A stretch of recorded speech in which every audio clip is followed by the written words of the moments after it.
मेरी मोहब्बत की शादी थी। बीवी के मरने के बाद मैंने दूसरी शादी न की, पर बच्चों को माँ की ज़रूरत थी तो बीवी के घर वालों ने कुछ दिन के लिए मेरी साली को हमारे घर भेज दिया। साली बच्चों का और मेरा बहुत ख्याल रखती थी। रोज़ रात खाना और दूध वक्त पे मिल जाता। फिर एक दिन मैंने उसे वापस जाने का कहा क्योंकि मैं बच्चों के लिए मेड रख चुका था। इस बात ने उसने पूरे ख़ानदान को इकट्ठा किया और शोर मचाया कि मैंने उसके साथ गलत किया है और अब वो उम्मीद से है। मुझे बहुत गुस्सा आया, लेकिन जब साली ने सबको वीडियो दिखाई तो मेरी रूह काम गई, क्योंकि उसमें तो मगर मैंने महसूस किया कि उसकी आंखों के पीछे एक दर्द छुपा था जिसे वो छुपाना चाह रही थी। दोनों बच्चियां भी आहिस्ता आहिस्ता हमदा से इस तरह जुड़ गईं जैसे वो उनकी माँ ही थी। फिर मैंने महसूस किया कि वो मुझसे खिंची खिंची सी रहने लगी है। पहले तो वो मुझे खुश होकर अच्छे तरीके से बात करती थी, मगर फिर जैसे वो मुझसे कतराने लगी। तब एक दिन उसकी माँ मेरे घर आई और मुझे कहने लगी कि अब वो अपनी बेटी को मज़ीद मेरे घर में रहने नहीं दे सकती थी, इसलिए बेहतर था कि मैं अपनी बच्चियों को तब तक उनके हवाले कर देता जब तक वो होश ना संभाल लेती। मुझे लगा शायद वो दोनों इन बातों से तंग आके वो सब कह रही थी, क्योंकि लोगों ने भी तो मेरी साली के हवाले से तरह तरह की बातें करना शुरू कर दी थी। मगर तब भी मैंने उन बच्चियों को उनके साथ भेजने से मना कर दिया और उनको कहने लगा कि अगर उसको वापस जाना था तो वो जा सकती थी, मगर मैं अपनी बच्चियों को उसके हवाले करके खुद से दूर नहीं कर सकता था। तब उन दोनों माँ बेटी ने न जाने एक दूसरे को आंखों ही आंखों में क्या कहा कि एक बार फिर से बच्चियों के लिए मेरी साली मेरे घर रहने को तैयार हो गई। मैंने हर जगह मेड के लिए इश्तिहार दिया। आखिरकार 3 महीनों की तलाश के बाद मुझे एक मेड मिल गई। एक दिन मैंने उसको बुलाया और उसको कहने लगा कि अब तुम काफ़ी अरसे से यहाँ हो, लेकिन अब तुम जा सकती हो, क्योंकि मैंने बच्चियों के लिए एक मेड देख ली है, ताकि तुम पे बोझ ना रहे और तुम भी अपनी ज़िंदगी अपनी मर्ज़ी से गुजार सको। इसलिए बेहतर है तुम अपने घर वापस चली जाओ। मगर मेरी बात सुनते ही हमदा का जैसे सारा वजूद कांप गया। उसने हैरत भरी आंखों से मेरी तरफ देखा, जैसे मैंने उसे कोई नामुनासिब बात कह दी थी, और फिर उसकी बात सुन के मेरे पैरों तले से ज़मीन ही निकल गई। मेरा नाम महद उस्मान है और मेरा ताल्लुक़ कराची के एक रोबोश इलाके से है, जहाँ मैं अपनी माँ के साथ एक छोटे से घर में रहता था। मेरा बाप मेरी माँ पे बहुत जुल्म ढाता था और उसको बात बात पे मारता पीटता रहता। लेकिन जब मैं 3 साल का था तो अम्मा ने अब्बा से खुला ले ली, क्योंकि अब्बा ने अम्मा को इस बुरी तरह मारा पीटा कि वो मरते मरते बची थी। और तभी अम्मा ने फैसला किया कि अब वो अब्बा के पास दोबारा कभी नहीं जाएंगी। तभी अम्मा ने अदालत के ज़रिए अब्बा से खुला ले लिया और इसके बाद से हमारा अब्बा से हर तरह का राब्ता भी ख़त्म हो गया। अब्बा पर तो हम माँ बेटा जैसे एक बोझ थे, क्योंकि खुला के बाद से अब्बा ने एक बार भी पलट के मेरी खबर तक ना ली। मैं हैरान होता, लोग तो अपनी बेटियों के लिए अपनी ज़िंदगियाँ दांव पे लगा देते हैं, मगर एक मेरा बाप था, उसे तो जैसे अपने बेटे की परवाह ही कोई नहीं थी। वो तो बस हमें घर से निकाल के जैसे आज़ाद हो गया था। अब्बा से अलहदगी के बाद अम्मा ने भी सुख का सांस लिया और मुझे लेके नाना नानी के घर ही रहने लगी। मगर आखिर कब तक हम नाना के घर पड़े रहते। मेरी माँ के हाथ में बहुत हुनर था, इसलिए अम्मा ने नाना के घर से ही कपड़े सिलाई करने का आगाज़ किया। कुछ ही अरसे में माँ के पास इतने पैसे हो गए कि हम एक अलग घर लेने के काबिल हो गए। वो घर था तो छोटा सा, लेकिन हम माँ बेटी की ज़रूरत के लिए काफ़ी था। मेरी माँ पढ़ी लिखी ना थी, मगर वो चाहती थी कि मैं पढ़ लिख के कामयाब होता और उसका सहारा बनता। नाना नानी ने माँ पे बहुत ज़ोर डाला कि वो दूसरी शादी कर लेती, मगर अम्मा ने मेरे लिए अपनी सारी ज़िंदगी वक्फ कर दी थी। अम्मा का ख्वाब था कि मैं पढ़ लिख जाता, इसलिए अम्मा ने दिन रात मेहनत की और मुझे शहर के अच्छे और महंगे इदारों में तालीम दिलवाई। मैं उस वक्त मैट्रिक में था जब अम्मा ने मुझे अब्बा के बारे में सारी हकीकत बता दी। पहले तो मुझे अम्मा की बातों का यकीन ही ना आया कि मेरा बाप इतना जालिम इंसान था, लेकिन मेरे पास माँ की बात का यकीन करने के अलावा और कोई रास्ता भी तो नहीं था, क्योंकि मैंने अम्मा के साथ 12-14 साल गुजारे थे। इन सालों में कभी अपने बाप की शक्ल तक ना देखी। अगर मेरी माँ झूठी होती तो मेरा बाप मुझे मिलने आता। अगर उसे मेरी ज़रूरत होती, मुझसे मोहब्बत होती, तो वो मुझे अपने साथ ले जाने के लिए आता। मगर उसने तो एक बार भी मुझसे मिलना तक मुनासिब न समझा। तब मैंने भी मान लिया कि मेरा बाप मर चुका था और अब मुझे ज़िंदगी में जो कुछ भी करना था वो सब कुछ सिर्फ़ और सिर्फ अपनी माँ के लिए ही करना था। मैं जब भी माँ को सिलाई मशीन के सामने बैठता, मेहनत करता देखता, तो मेरा दिल चाहता कि मैं जल्द ही कामयाब हो जाऊँ और अपनी माँ के लिए दुनिया की हर आसाइश ला सकूँ, ताकि मेरी माँ को इतनी मेहनत ना करनी पड़े। मैं बचपन से ही ज़हीन और मेहनती लड़का था। मुझे माँ का एहसास भी था, इसलिए मैं हर क्लास में अच्छे नंबरों से कामयाब होता आया। मैट्रिक के बाद मैंने अपनी सारी तालीम स्कॉलरशिप पे हासिल की। पहले तो सब लोग माँ को तरह तरह की बातें करते कि अकेली औरत है, अकेले सारी ज़िंदगी कैसे गुजारेगी। مگر جب میں نے اپنی ڈگری مکمل کی اور ایک کمپنی میں نوکری کرنے لگا تو ان لوگوں کے چلتے منہ خود بخود ہی بند ہونے لگے۔ سب مجھ پر اور میری ماں پہ فخر کرنے لگے کیونکہ ہم دونوں ایک دوسرے کے لیے جیتے تھے۔ اماں نے تو پہلے بھی کبھی لوگوں کی کسی بات کی پرواہ نہیں کی تھی، اس لیے ہم اپنی زندگی میں پرسکون تھے۔ جب میری ڈگری مکمل ہو گئی اور میں ایک اچھی کمپنی میں نوکری کرنے لگا تو اماں میرے لیے لڑکی ڈھونڈنے لگی۔ اماں چاہتی تھی کہ میں جلد شادی کر لیتا تاکہ وہ میرے بچوں کو اپنی گود میں کھلا سکتی۔ ویسے تو مجھے شادی کی کوئی جلدی نہیں تھی، لیکن جب میں اماں کو اکیلے ہی سارا دن اور اکثر رات کو محنت کرتا ہوا دیکھتا تو میرا دل چاہتا کہ کوئی تو ہوتا جو ماں کی تنہائی بھی بانٹ سکتا اور کاموں میں اس کی مدد بھی کر سکتا۔ اس لیے میں نے خوشی خوشی شادی کی حامی بھر لی۔ تو ماں کو لگا شاید میں کسی لڑکے کو پسند کرتا تھا، اس لیے جلد ہی شادی کے لیے راضی ہو گیا۔ مگر میں نے اپنی زندگی کا سب سے بڑا فیصلہ اپنی ماں پہ چھوڑ دیا۔ ماں میرے لیے دنیا کی بہترین اور خوبصورت لڑکی دیکھنے لگی۔ مجھے لگا کہ ماں کو میری شادی کی جتنی جلدی تھی وہ جھٹ سے کوئی لڑکی ڈھونڈ کر میرے سر پہ صحرا سجا دیں گی۔ مگر 1 مہینہ گزرا، 2 مہینے گزرے اور پھر سال گزر گیا، لیکن ماں کو میرے معیار کی کوئی لڑکی پسند ہی نہیں آ رہی تھی۔ اگر ماں کو کوئی لڑکی پسند آ جاتی تو لڑکی والوں کی ڈیمانڈ پہ میں پورا نہ اترتا، کیونکہ ہر کوئی ایسا لڑکا چاہتا جو اچھا کمانے والا ہوتا، اور اگر اچھا نہ بھی کما رہا ہوتا تو کم از کم سرکاری نوکری ضرور کرتا ہوتا۔ جب میں نے ماں کو اپنے لیے فکر مند دیکھا تو میں نے سرکاری نوکری کے لیے بھی کوشش شروع کر دی، کیونکہ میرے لیے ماں کی خوشی سے بڑھ کے اور کچھ بھی عزیز نہ تھا۔ میری قسمت اچھی تھی کہ مجھے جلد ہی ایک سرکاری نوکری بھی مل گئی۔ میں ایک سرکاری کالج میں کلرک کی جگہ پہ کام کرنے لگا۔ جب ماں کو یہ بات معلوم ہوئی کہ میری نوکری لگ گئی ہے تو ماں نے پورے محلے میں مٹھائی بانٹی اور میری نظر اتار اتار کے غریبوں کو صدقہ خیرات دیا۔ تب ماں ایک بار پھر سے اپنے پلو سے نئی امید باندھ کے میرے لیے رشتہ ڈھونڈنے نکل پڑی۔ ان کو پوری امید تھی کہ اب تو مجھے کوئی اچھا رشتہ مل ہی جائے گا۔ ہوا بھی ایسا ہی تھا۔ آخر کار ماں کی تلاش زمرہ پہ آ کے ختم ہو گئی۔ ویسے تو زمرہ کا تعلق ایک غریب گھر سے تھا، مگر وہ بے حد خوبصورت ہونے کے ساتھ ساتھ کم عمر اور سلیقہ شعار بھی تھی۔ ماں کو زمرہ اتنی پسند آئی کہ ماں اس کے باری صدقے جاتے نہ تھکتی۔ جب میرا رشتہ طے ہو گیا تو ماں کی خوشی دیدنی تھی۔ جب تک میری شادی نہ ہو گئی وہ ہر روز مجھے زمرہ کی خوبیاں گنواتی رہی، اس کی سادگی، اس کی حیا اور سب سے بڑھ کے اس کا حسین چہرہ جو گویا چاند کا ٹکڑا تھا۔ میرے لیے ماں کی پسند ہی سب کچھ تھی، اس لیے میں نے چپ چاپ ماں کی خوشی کے آگے زمرہ کے لیے سر جھکا دیا۔ میرا اور زمرہ کا نکاح ایک سادہ سی تقریب میں ہوا، نہ کوئی بڑی دھوم دھام، نہ ہی بارات کا کوئی شور شرابہ۔ مجھے تو سب سے زیادہ حیرت اس بات کی تھی کہ جب میری شادی کے بارے میں اماں نے ابا کو بتایا تو بھی انہوں نے مجھ سے ملنا، مجھے اپنی دعائیں دینا گوارا نہ کیا، بلکہ صاف کہا کہ ان کا ہم سے کوئی تعلق نہیں تھا، بلکہ میری شادی میں تو بس چند قریبی عزیز ہی تو تھے۔ میں نے زمرہ کو پہلی بار نکاح کے بعد دیکھا اور دیکھتا ہی رہ گیا۔ اگر سچ کہوں تو اس کو دیکھ کے میرا دل جیسے رک سا گیا۔ وہ سفید دوپٹے میں لپٹی، آنکھیں جھکائے اور میرے ہاتھوں میں ہاتھ ڈالے چھوٹے چھوٹے قدموں سے چلتی میرے کمرے میں داخل ہوئی اور میرے دل میں ایک ایسی جگہ بنا گئی جہاں کسی کا گزر ممکن ہی نہیں تھا۔ شادی کے بعد اماں کی خوشی کا کوئی ٹھکانہ نہیں تھا۔ وہ ہر دن اللہ کا شکر ادا کرتی اور زمرہ کو اپنی بیٹیوں کی طرح چاہنے لگی۔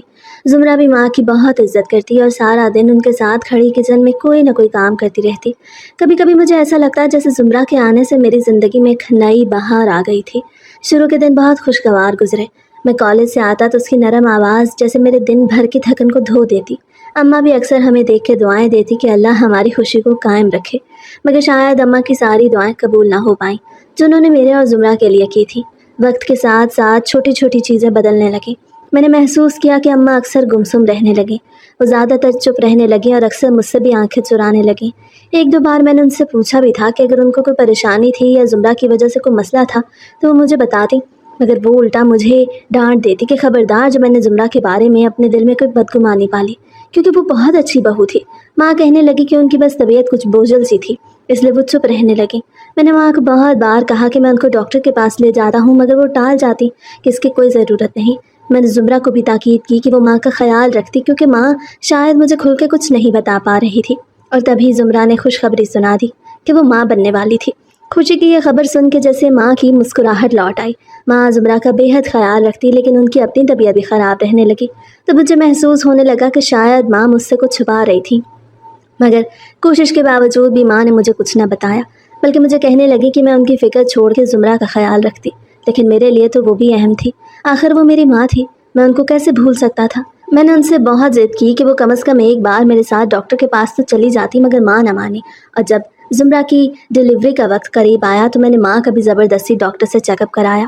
تب میرے پیروں تلے سے زمین نکل گئی، کیونکہ ماں کو جگر کا کینسر تھا اور تھا بھی آخری سٹیج پر۔ उस दिन अगर मुझे जुड़वा बेटियों की खुशी मिली तो माँ की बीमारी की खबर भी मुझ पे क़यामत की तरह टूटी। मुझे यकीन था कि माँ को ये मालूम नहीं था कि उनको कैंसर था। उनको तो बस यही लगा कि अब शायद उन पे बुढ़ापा हावी हो रहा था, जिसकी वजह से वो इतनी बीमार रहने लगी थी कि उनमें हिम्मत ही नहीं थी। मैं खुद अम्मा को ये बताता कि उनके पास अब कम ही वक्त रह गया था, क्योंकि मैं जानता था कि अगर मैंने उनका इलाज भी करवाया तो कोई फ़ायदा नहीं, क्योंकि डॉक्टर ने मुझे कह दिया था कि अब उनके पास ज़्यादा वक्त नहीं था और मुझसे जितना हो सकता था मैं उनकी खिदमत करके जन्नत कमा लेता। जुमरा ने भी मेरा मुरझाया हुआ चेहरा देख के महसूस किया। मैं परेशान था और वो बेचारी इस खुशफहमी में मुब्तला हो गई कि शायद मुझे इस बात का दुख था कि उसने 2 जुड़वा लड़कियों को पैदा किया। हालांकि ऐसी कोई बात नहीं थी। मुझे अपनी बेटियों को पा के बेतहाशा खुशी हुई थी, मगर मेरा दिल जिस कर्ब से गुजर रहा था मैं उसको कैसे बताता। तो मैं अम्मा को कुछ बता सकता था और ना ही जुमरा से अपने दिल का हाल कह सकता था। मैं अंदर ही अंदर इस कर्ब में जलने लगा था। मुझे खुद पर भी गुस्सा आता कि मैंने जब महसूस कर ही लिया था कि माँ की तबीयत ठीक नहीं थी तो मैं उनको तब डॉक्टर के पास लेके क्यों नहीं गया था। मगर मैं खुद को कोसने के सिवा कुछ न कर सका। सबा और हिना की पैदाइश के बाद तो गोया घर में खुशियों का समा था। उन और जमरा सारा दिन उन दोनों के कामों में लगी रहती और उनके चेहरों पर मुस्कुराहट रहती। जब उन दोनों नन्ही गुड़ियों को देखता तो मेरा दिल भी खुशी से भर जाता, मगर फिर अम्मा को खो देने का दुख याद आ जाता। माँ की तबीयत ज़्यादा ख़राब रहने लगी, मगर तब भी अम्मा ने मुझे कुछ न बताया, बल्कि बच्चियों के साथ साथ जुमरा का ख्याल भी रखती। मैं अपनी माँ को देखता तो सोचता कि उन्होंने सारी ज़िंदगी मेरी खातिर तन्हा गुजार दी और जब उनकी ज़िंदगी में खुशियाँ आने लगी तो उनकी ज़िंदगी की उल्टी गिनती शुरू हो गई। मैं अक्सर रातों को उठ के माँ के कमरे में जाके उनके पाँव के पास बैठ जाता और अल्लाह से दुआ करता कि वो ही कोई मौज़ा कर देता और मेरी माँ की ज़िंदगी लंबी कर देता।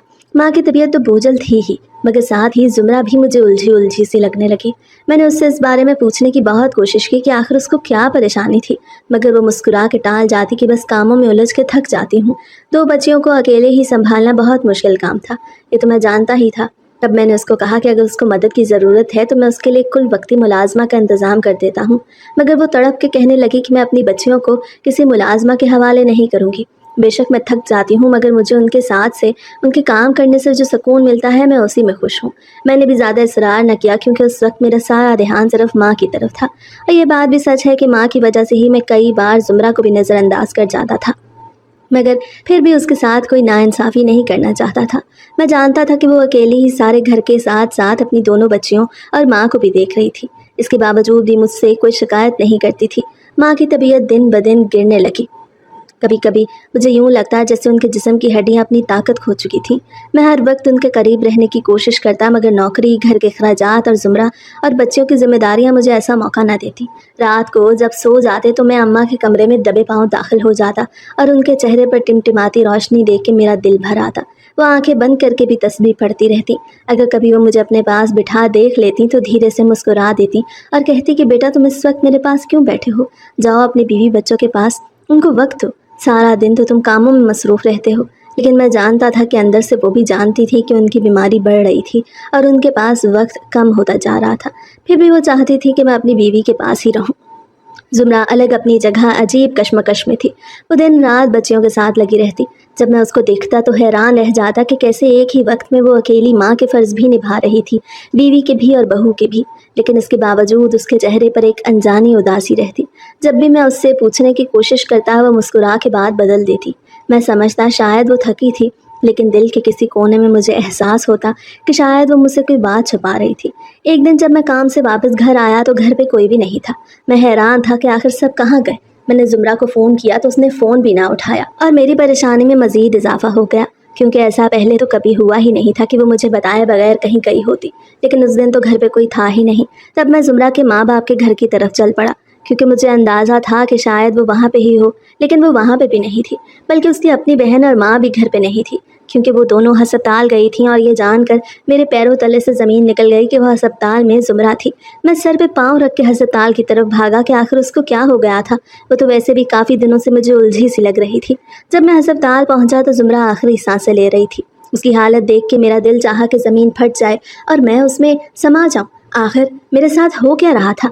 कहाँ अम्मा बीमार थी, कहाँ अब जुमरा, मेरी बीवी, मेरी बच्चों की माँ, वही मुझे छोड़ के जा रही थी। मैं उसके पास जाके उसका हाथ थाम के न जाने उससे क्या क्या पूछता रहा कि उसको क्या हो गया था। वो तो बिल्कुल ठीक थी, तब उसके चेहरे पे एक उदास सी मुस्कुराहट आई और वो मुझे कहने लगी कि मैं आपको क्या कहती, आप तो खुद ही ना जाने किस परेशानी में थे। मैंने आपसे कितनी बार पूछा कि क्या परेशानी थी, मगर आपने मुझे कुछ भी नहीं बताया। मैं जानता था कि वो मुझसे शिकायत नहीं कर रही बल्कि मुझे मेरे रवैये के बारे में ही बता रही थी जो कुछ अरसे से बदला हुआ था। मैं अपना सर थाम के बैठ गया और उसको वो सब बता दिया जो मुझे परेशान कर रहा था, जिसकी वजह से मैं इतना उलझा हुआ था। मैंने उसे सब बता दिया कि मैं माँ की तबीयत की वजह से, उनके मुझे छोड़ जाने की वजह से परेशान था, मगर वो तो बिल्कुल ठीक थी। फिर अचानक उसको क्या हो गया। जुमरा की बात सुन के मेरे पाँव तले से ज़मीन निकल गई।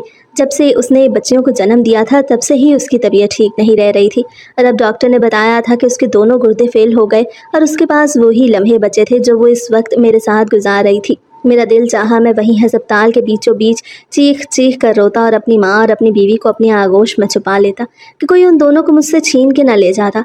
जुमरा मेरे सामने अपनी आखिरी सांसें ले रही थी और मैं नहीं जानता था कि कब अम्मा भी मुझे छोड़ के चली जाती। मेरे पास मेरी दोनों बच्चियां रह गईं जो उस वक्त सिर्फ 10 महीने की थीं और अपनी माँ को खो चुकी थी। माँ मेरे बराबर ही थी, उनकी सिसकियाँ मेरे दिल को चीर रही थी। एक साथ बीवी और माँ को खोने का खौफ मुझे अंदर ही अंदर खा रहा था। माँ ने मेरी तरफ देखा, आंखों से बहते आंसू पूंझे और मुझे कहने लगी, बेटा हिम्मत कर, अब ये बच्चियाँ तेरे सहारे हैं। मैं चाहता था कि माँ के गले लग के खुद को बेसहारा बच्चा साबित कर देता। रात को जब बच्चियों ने रोना शुरू किया तो मेरा दिल फटने लगा। वो दूध के लिए तड़प रही थी और उनकी माँ कब्र में सो रही थी। माँ ने उनके लिए दूध का इंतज़ाम किया मगर उन मासूम आंखों में माँ की तलाश देख के मेरा दम घुटने लगा। मैंने एक बच्ची को गोद में लिया और दूसरे को माँ के पास लटाया। मेरी आंखों से आंसू बह रहे थे। दिल में बार बार यही सवाल गूंज रहा था कि या अल्लाह, इन मासूमों ने क्या कसूर किया था। दिन गुजरते गए। मैं सुबह दफ्तर जाता, शाम को घर आता और सारा वक्त बच्चियों के गिर्द घूमता। उनके छोटे छोटे कदम, उनकी मासूम हंसी और कभी कभार जिद भरी चीखें मुझे जिंदा रखे हुए थी। अम्मा ने मेरा बहुत साथ दिया मगर मैं जानता था कि उनका साथ भी मेरे पास अब कम ही था। मगर ये तो मुझे पहले से ही मालूम था कि मेरी आजमाइश अभी ख़त्म नहीं हुई। तभी एक रात अम्मा की तबीयत बिगड़ गई और मैं उन्हें अस्पताल ले गया, मगर अस्पताल पहुंचने से पहले ही माँ भी मुझे छोड़ के चली गई। फिर मैं बिल्कुल अकेला था। सामने 2 नन्ही नन्ही कलियां थीं जो मासूमियत से मुझे देखती थीं और मैं उनके लिए दुनिया का सबसे बड़ा सहारा था। अभी तो मैं जुमरा के गम से नहीं निकला था कि माँ भी चली गई और माँ के जाने के बाद ज़िंदगी और मुश्किल हो गई। तभी रिश्तेदारों ने मुझ पर दबाव डालना शुरू किया कि मैं अकेला आखिर कब तक बच्चियों को संभालूंगा, इसलिए दूसरी शादी ही कर लेता। मगर मैंने उनकी बात को टाल दिया। मगर दिल में इस्तराब बढ़ता गया क्योंकि जानता भी तो था कि मुझे तो बीवी की ज़रूरत नहीं थी, लेकिन इन दोनों बच्चियों को तो माँ की ज़रूरत थी। मुश्किल से ही एक हफ़्ता गुजरा जब जुमरा की माँ और उसकी छोटी बहन मेरे घर आए और मुझे कहने लगे कि मैं बच्चियों को उनके हवाले कर देता, क्योंकि मैं आखिर कब तक उनके साथ घर पे ही बैठा रहता, आखिर मैं कब तक काम से छुट्टियाँ करता रहता। मगर बच्चियों को खुद से दूर करने का ख्याल ही मेरे जिस्म से रूह को खींचने के लिए काफ़ी था। वो बच्चियाँ अगर मेरी थीं तो जुमरा की भी तो थीं, इसलिए मैं जुमरा की माँ और बहन को इनकार तो नहीं कर सकता था। और तभी मैंने उन दोनों से कहा कि क्यों ना वो दोनों मेरे साथ मेरे घर में रह लेती, क्योंकि जुमरा के ज़िंदा होते हुए भी वो बहुत बार मेरे घर आके रही थी। काफ़ी मुश्किल के बाद वो इस बात पर राज़ी हुई कि जुमरा की माँ तो वापस चली जाएंगी, मगर जुमरा की छोटी बहन को जुमरा से 6 साल छोटी थी, वो मेरे ही घर बच्चियों के साथ रहेगी। उसकी माँ कभी कभार आके उससे मिल जाया करेंगी। और मैंने भी इस बात पे इत्तेफाक किया क्योंकि मैं दोनों बच्चियों को उनके हवाले नहीं करना चाहता था और मैं ये भी जानता था कि अगर मेरे घर पे उनका ख्याल रखने के लिए कोई नहीं होगा तो जानने वाले एक बार फिर मुझ पे ये दबाव डालेंगे कि मैं दूसरी शादी कर लेता, जबकि मैं बच्चियों के सर पे सौतेली माँ को लाना नहीं चाहता था। आखिर सब इस बात पे मुत्तफिक हो गए कि जुमरा की छोटी बहन हमदा मेरे साथ बच्चों की खातिर मेरे ही घर में रहेगी। कब हमदा मेरे साथ आके रहने लगी तो बच्चियों की तरफ से मैं बिल्कुल मुतमईन हो गया, क्योंकि वो बच्चियों की सगी खाला थी और अपनी मर्जी से ही हमारे घर रह रही थी। मैं जानता था कि इससे बढ़ के मेरी बच्चियों का कोई ख्याल नहीं रख सकता, मगर वो भी आखिर कब तक मेरे साथ मेरे घर पे रहती, और वो भी मेरी बच्चियों की खातिर 1 नहीं तो 2 साल बाद तो उसे वापस जाना ही था, क्योंकि उसने भी तो शादी करनी थी, अपने बारे में सोचना था, अपना घर बसाना था। आखिर वो कब तक मेरे घर बैठी रहती। इसलिए मैंने तब से ही एक मेड को ढूंढना शुरू कर दिया जो भरोसे के काबिल भी होती और मेरी बच्चियों का भी ख्याल रख सकती। लेकिन जब से हमदा आई थी घर में कुछ तो सुकून था, मगर मेरा दिल हर गुजरते दिन के साथ जैसे डूबता ही जा रहा था। हमदा मेरे खाने पीने से लेके बच्चियों के ख्याल तक सारे काम वक्त पे और खुश होके करती। एक रात जब मैंने देखा कि हमदा बच्चियों के बेड के करीब बैठी उनके मासूम चेहरों को टिकटिकी बांधे देख रही है और उसकी आंखों से आंसू बह रहे थे, मैं खामोशी से कमरे के दरवाजे पे खड़ा रहा। وہ لازمی اپنی بہن کو یاد کر کے اور ان بچیوں کو دیکھ کے رو رہی تھی۔ اس کے آنسو دیکھ کے میرا دل جیسے کسی نے مٹھی میں جکڑ لیا۔ اس دن کے بعد سے میں نے اپنا دل ہلکا کرنے کے لیے تھوڑی سی شراب پی لی، کیونکہ سگریٹ کا عادی تو میں پہلے سے ہی تھا، مگر کچھ دوستوں نے مجھے یہ کہہ کے شراب پلا دی کہ اس سے میں کچھ دیر کے لیے اپنے سارے دکھ بھول جاؤں گا۔ ہوا بھی ایسا ہی تھا۔ اس کے چند گھونٹ پینے کے بعد مجھے ہوش رہا ہی کہاں تھا، جس میں ان غموں کو یاد کرتا جو مجھ میں ایک کے بعد ایک کر کے ٹوٹ پڑے تھے۔ میرے دل میں اتنا درد، اتنا دکھ تھا کہ اس دکھ کو دل میں دفن کرتے میری آنکھوں میں سرخی اتر آتی، مگر دنیا کہاں خاموش رہتی ہے۔ لوگ آہستہ آہستہ حمدہ کے لیے بھی طرح طرح کی باتیں کرنے لگے۔ محلے دار، رشتہ دار، جاننے والے، سب کے لبوں پہ ایک ہی سوال تھا کہ زمرہ کی بہن کب تک اس گھر میں رہے گی؟ یہ تو مناسب نہیں۔ کچھ لوگ سیدھا آ کے کہہ جاتے کہ بھائی بچیوں کے لیے بہتر ہے کہ تم دوسری شادی کر لو۔ وہ الفاظ میرے کانوں میں زہر کی طرح گرتے۔ میں اپنی بچیوں کے سر پہ کسی سوتیلی ماں کو نہیں لانا چاہتا تھا۔ میں نے کئی بار خود کو سمجھایا، مگر لوگ مجھے کچوکے لگاتے ہی رہے۔ تب پہلی بار میں نے حمدہ کو دیکھ کے سوچا کہ وہ بھی کب تک میرے لیے اپنے خواب کو قربان کرے گی۔ اس کی عمر تو ابھی پڑھنے کی تھی، اپنا گھر بسانے کی تھی، لیکن اگر وہ میرے گھر بیٹھی رہتی تو سب یہی سمجھتے کہ جیسے اس کی زندگی میری وجہ سے رک گئی۔ میں اکثر اس سے کہتا کہ حمدہ، تم میرے اور بچیوں کے لیے اتنا کچھ کر رہی ہو، مگر ایک دن تمہیں بھی تو اپنی زندگی کے بارے میں سوچنا ہوگا۔ مگر وہ مسکرا دیتی اور کہتی کہ جب تک یہ بچیاں اپنے کام کرنے کے قابل نہیں ہو جاتی، اپنے پیروں پہ کھڑی نہیں ہو جاتی، میں یہی رہوں گی۔ مگر میں نے محسوس کیا کہ اس کی آنکھوں کے پیچھے ایک درد چھپا تھا، جسے وہ چھپانا چاہ رہی تھی۔ دونوں بچیاں بھی آہستہ آہستہ حمدہ سے اس طرح جڑ گئیں جیسے وہ ان کی ماں ہی تھی۔ مجھے شراب نوشی کی عادت ہوتی جا رہی تھی، کیونکہ اس کے بعد میں ساری دنیا سے بیگانہ ہو جاتا تھا اور اپنا ہر دکھ کچھ وقت کے لیے بھلا کے سکون محسوس کرتا تھا۔ مگر پھر میں نے محسوس کیا کہ حمدہ مجھ سے کھچی کھچی سے رہنے لگی تھی۔ پہلے تو وہ مجھ سے خوش ہو کے اچھے طریقے سے بات کرتی، مگر پھر جیسے وہ مجھ سے کترانے لگی۔ میں نے تو کبھی اس کو بتایا بھی نہیں تھا کہ میں شراب نوشی کر رہا تھا، پھر بھی نہ جانے کیوں اس کا رویہ مجھے کچھ کھٹکنے لگا۔ تب ایک دن زمرہ کی ماں میرے گھر آئی اور مجھے کہنے لگی اب وہ حمدہ کو مزید میرے گھر میں رہنے نہیں دے سکتی، اس لیے بہتر تھا کہ میں اپنی بچیوں کو تب تک ان کے حوالے کر دیتا جب تک وہ ہوش نہ سنبھالتی۔ مجھے لگا شاید وہ دونوں ان باتوں سے تنگ آ کے وہ سب کہہ رہی تھی، کیونکہ لوگوں نے بھی تو حمدہ کے حوالے سے طرح طرح کی باتیں کرنا شروع کر دی تھی۔ مگر تب بھی میں نے ان بچیوں کو ان کے ساتھ بھیجنے سے منع کر دیا اور کہنے لگا کہ اگر حمدہ کو واپس جانا تھا تو وہ جا سکتی تھی، مگر میں اپنی بچیوں کو اس کے حوالے کر کے خود سے دور نہیں کر سکتا۔ تب ان دونوں ماں بیٹی نے نہ جانے ایک دوسرے کو آنکھوں ہی آنکھوں میں کیا کہا کہ ایک بار پھر سے بچیوں کے لیے حمدہ میرے گھر رہنے کو تیار ہو گئی۔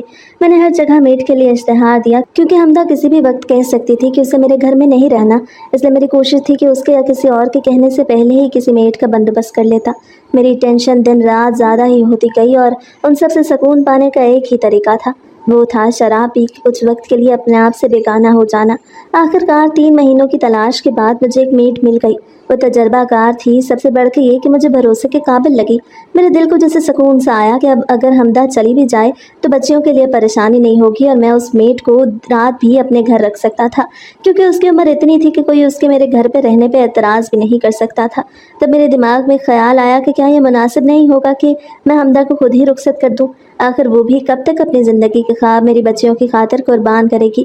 ایک دن میں نے حمدہ کو بلایا اور اس کو کہنے لگا کہ حمدہ اب تم کافی عرصے سے یہاں ہو، لیکن اب تم جا سکتی ہو، کیونکہ میں نے بچیوں کے لیے ایک میڈ رکھ لی ہے تاکہ تم پہ بوجھ نہ رہے اور تم بھی اپنی زندگی اپنی مرضی سے گزار سکو، اس لیے بہتر ہے کہ تم اپنے گھر واپس چلی جاؤ۔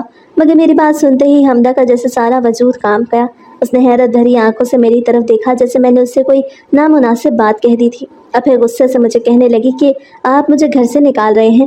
مگر میں نے نظر جھکاتے کہا نہیں، یہ نکالنا نہیں ہے، یہ حقیقت ہے، تمہیں بھی اپنی زندگی کے بارے میں سوچنا چاہیے۔ آخر کب تک تم یہاں بیٹھی رہو گی، کیونکہ بچیوں کے لیے اب انتظام ہو گیا ہے۔ مگر اس کی بات سن کے میں ہکا بکا رہ گیا۔ وہ مجھے کہنے لگی کہ میں ان بچیوں کو چھوڑ کے اب کبھی نہیں جاؤں گی، آپ چاہیں مجھے کچھ بھی کہہ لیں مگر میں نہیں جاؤں گی۔ میں نے بہت کوشش کی کہ وہ مان جاتی، مگر وہ تو جانے کے لیے تیار ہی نہیں تھی، بلکہ اس کو مجھ پر غصہ آ رہا تھا کہ میں اس کو گھر سے کیوں نکال رہا تھا۔ جب وہ نہ مانی تو میں تنگ آ گیا، میرا دماغ گھوم گیا۔ میں نے غصے میں کہا یہ میرا گھر ہے اور یہاں وہی رہے گا جس کی میں اجازت دوں گا، تم کل سے اپنا سامان سمیٹ لو۔ میری بات سن کے جانے کے بجائے وہ مزید غصے سے کہنے لگی کہ اگر یہ بات ہے تو پھر فیصلہ رشتہ داروں کے سامنے ہونا چاہیے تاکہ سب کو پتہ چلے کہ آپ نے کیا کیا ہے اور اس کے بعد آپ مجھے کس طرح دھتکار رہے ہیں۔ میں حیران تھا کہ آخر میں نے ایسا بھی کیا جرم کر دیا۔ بہرحال میں نے اگلے دن خاندان کے بڑے بزرگوں کو بلایا۔ ڈرائنگ روم میں سب جمع ہو گئے، سب کی نظریں مجھ پہ تھی کہ آخر میں نے ان کو کیوں بلایا۔ میں نے سب کے سامنے کہہ دیا کہ میں نے بچیوں کے لیے ایک میڈ ڈھونڈ لی ہے، اس لیے اب مجھے لگتا ہے کہ حمدہ کو اپنے گھر واپس جانا چاہیے۔ وہ کب تک اپنی زندگی ضائع کرے گی؟ پہلے تو خاموشی چھا گئی، سب کی نظریں حمدہ پہ گئیں۔ وہ خاموشی سے بیٹھی تھی مگر اس کی آنکھوں میں طوفان چھپا تھا، لیکن پھر اچانک وہ کھڑی ہو گئی۔ اس کی بات سن کے میرا دل چاہا کہ میں اس کا منہ نوچ لوں۔ وہ مجھے کہنے لگی کہ مجھے اور میری ماں کو لوگوں میں طرح طرح کی باتیں کی کہ اس لڑکی کا اس گھر میں رہنا ٹھیک نہیں، مگر ہم نے کسی کی بھی باتوں پہ توجہ نہ دی کیونکہ ہمیں آپ پہ بھروسہ تھا، لیکن آپ نے ہمارا بھروسہ توڑ دیا۔ اس لیے میں اب اس گھر سے نہیں جاؤں گی کیونکہ میں آپ کے بچے کی ماں بننے والی ہوں۔ میں چیخ پڑا کہ اگر وہ گھر سے نہیں جانا چاہتی تو کوئی ٹھوس وجہ پیش کرتی، اس طرح سب خاندان والوں کے سامنے مجھ پہ الزام تو نہ لگاتی۔ مگر وہ جس مضبوط لہجے اور غصے سے بھری آنکھوں سے مجھے گھور رہی تھی، مجھ میں ہمت نہ ہو سکی کہ میں اس کو کچھ کہہ پاتا، کیونکہ اس کے بعد سب بزرگوں کا رخ میری طرف تھا۔ ان کی آنکھوں میں اگر پہلے میرے لیے نرمی تھی تو اب وہاں غصہ تھا۔ میں بکھلا گیا کہ آخر تم مجھ پہ اتنا بڑا الزام کیوں لگا رہی ہو؟ تم جانتی بھی ہو کہ تم کیا کہہ رہی ہو؟ تم میری بیوی کی بہن ہو اور اس کے مرنے کے بعد تم اس کی بچیوں کے لیے اس گھر میں آئی تھی، مگر اب مجھے ایک میڈ مل گئی ہے تو تم مجھ پہ الزام کیوں لگا رہی ہو؟ تب حمدہ میرے سامنے آئی اور اپنا موبائل میرے سامنے کرتے ہوئے کہنے لگی، میرے پاس ثبوت ہیں، میں جھوٹ نہیں بول رہی۔ اس کے موبائل میں ایک ویڈیو تھی اور اس ویڈیو میں وہ سب کچھ کر رہا تھا جو میں جھٹلا نہیں سکتا تھا، مگر سارے خاندان کے سامنے میری بے عزتی ہو گئی کہ ان کو میں نے ہی بلایا تھا اور ان کے سامنے جھوٹا بھی ثابت ہو گیا۔ میں اپنی جگہ پہ ساکت کھڑا تھا، میرا گلا خشک ہو گیا، ہاتھ کانپنے لگے۔ وہ ویڈیو سب کے سامنے چل رہی تھی، اس میں صاف دکھائی دے رہا تھا کہ میں نشے میں دھت ہو کے جب بچیوں سے ملنے ان کے کمرے میں گیا تو حمدہ کو شاید اپنی بیوی سمجھ کے اس کے قریب آنے کی کوشش کرنے لگا۔ وہ چیختی رہی، مجھے دھکیلتی رہی، مگر میں نشے کے عالم میں باز نہ آیا۔ میں نے کمرے کا دروازہ بند کیا اور تب سارے رشتہ دار مجھے دیکھنے لگے کہ آخر میں نے کیا کیا تھا۔ ایسے ہی حمدہ نے مجھے ایک دو ویڈیوز اور دکھائیں جن میں اس کے ساتھ زبردستی کر رہا تھا اور وہ بیچاری لوگوں کی باتیں برداشت کرنے کے ساتھ میری بدسلوکی، میری زیادتی برداشت کرتی رہی اور خاموش بھی رہی۔ لیکن جب میں نے اسے گھر سے نکالنا چاہا تو اس نے سب کے سامنے میری حقیقت کھول کے مجھے ہی شرمندہ کر دیا۔ میں بار بار اپنی صفائی دیتا رہا کہ یہ سب نشے کا اثر تھا، میں نے جان بوجھ کے کچھ نہیں کیا، مگر میری آواز کسی نے نہ سنی۔ وہ سب غصے اور نفرت سے مجھے دیکھنے لگے۔ حمدہ کا چہرہ بھی سرخ تھا، اس کی آنکھوں میں آنسو اور غصہ دونوں ایک ساتھ تھے۔ وہ لرزتی آواز میں مجھے کہنے لگی کہ وہ شخص ہے جس پہ ہم سب نے اعتماد کیا، جس کے ساتھ میری بہن نے اپنی زندگی گزاری، یہ وہ شخص ہے جو اپنے بچوں کے سامنے معصومیت کا ڈھونگ رچاتا ہے، مگر جب کوئی نہ ہو تو یہ اپنی بیوی کی بہن پہ حملہ کرنے سے بھی باز نہ آیا۔ میرے کانوں میں وہ الفاظ ہتھوڑے کی طرح بج رہے تھے۔ میں نے ارد گرد دیکھا، ہر رشتہ دار کا چہرہ میری بربادی کا اعلان کر رہا تھا۔ سب کی نظریں مجھ پہ جمی تھی کہ آخر میں نے اتنا بڑا گناہ کیسے کر لیا۔ کچھ تو مجھے بھی اندازہ ہونے لگا کہ میں نے ایسا کچھ غلط تو کیا تھا، کیونکہ اکثر جب میں رات کو آتا تو نشے کی حالت میں ہی سو جاتا اور مجھے کچھ معلوم نہ ہوتا کہ میں نے ساری رات کہاں اور کیسے گزاری۔ لیکن اکثر صبح جب میری آنکھ کھلتی تو میں بچیوں کے ساتھ ان کے بستر پہ ہوتا جہاں پہ حمدہ ہوتی تھی، لیکن اس وقت وہ بھی میرے کمرے میں موجود نہ ہوتی، اور تب مجھے سمجھ آنے لگا کہ آخر اس کا رویہ میرے ساتھ بدلنے کیوں لگا تھا۔ اب ساری حقیقت میرے سامنے تھی اور فیصلہ بھی مجھے کرنا تھا۔ تب میں نے سب کو کہہ دیا کہ میں حمدہ کو اپنانے کے لیے تیار تھا، اس کے ساتھ نکاح کرنے کے لیے راضی تھا، کیونکہ یہی ٹھیک تھا۔ بجائے اپنی اور حمدہ کی بدنامی کے مجھے یہی فیصلہ کرنا پڑا، کیونکہ وہ بیچاری میری خاطر سب کچھ برداشت کرتی رہی تھی تو میں اس کو اپنا نام کیوں نہیں دے سکتا تھا۔ اس طرح سے مجھے بچیوں کے لیے بھی ایک ماں مل گئی اور سب لوگوں کے منہ بھی بند ہو گئے جو مجھے کہتے تھے کہ میں دوسری شادی کر لیتا۔ وہ فیصلہ میرے لیے آسان تو نہیں تھا، مگر اس کے سوا اور کوئی حل بھی نہیں تھا۔ میں نے حمدہ سے اسی وقت نکاح کر لیا اور اس سے اپنے رویے کی معافی مانگی۔ اس نے بھی مجھے معاف کر دیا کیونکہ وہ جانتی تھی کہ میں کتنے صدمے سے گزرا۔ پہلے میں نے اپنی بیوی کو کھویا اور پھر اپنی ماں کو، اور اپنی بچیوں کو نہیں کھونا چاہتا تھا، اس لیے میں نے غلط وقت پہ صحیح لیکن ٹھیک فیصلہ کر لیا۔ میں نے سوچا تو تھا کہ زمرہ کے بعد میں کبھی کسی کو اس کی جگہ نہیں دوں گا، مگر میں مجبور ہو گیا تھا کیونکہ غلطی بھی تو میری ہی تھی نا۔